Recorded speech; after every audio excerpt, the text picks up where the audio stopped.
Often, in these share transfers between investors, the company finds itself in a full path of development, and thanks to its growing scale and degree of internationalization it enters a higher category.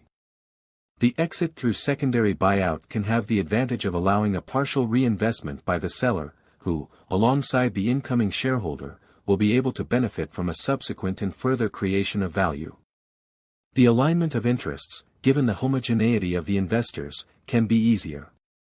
By secondary buyout, in a strict sense, we mean the share transfer between financial institutions of the majority of the capital with a mixed intervention of equity and debt by the buyer.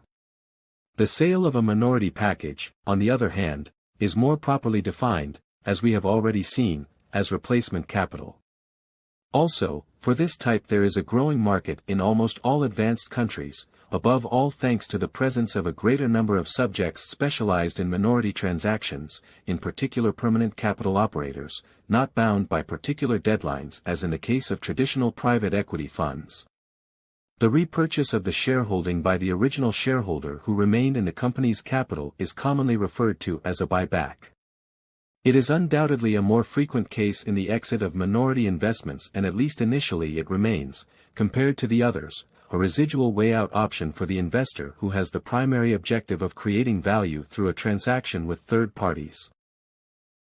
This exit channel in terms of importance stands in fourth place, with a greater frequency in the venture capital and expansion capital sector than in pure management buyout. The repurchase in fact recreates the ante-status with respect to the original investment operation and becomes an obligatory channel when the other exit options are not feasible or are not appreciated by the majority shareholder. The repurchase can take place both on the basis of a put and call clause stipulated at the time of the investment and through an ad hoc M&A negotiation in the exit phase.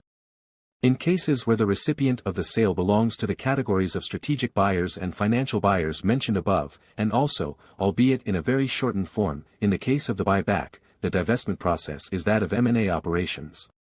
This procedure, although not regulated from a regulatory point of view unlike the IPO that will be mentioned below, is articulated and complex and usually requires a large number of subjects involved and several months of work. This is because the phases of preparation of an information base, the drafting of a partner list, the first approaches to the market and the deepening of knowledge of the project by potential buyers, the presentation of offers and subsequent due diligence, up to the negotiation and signing of the sales contract.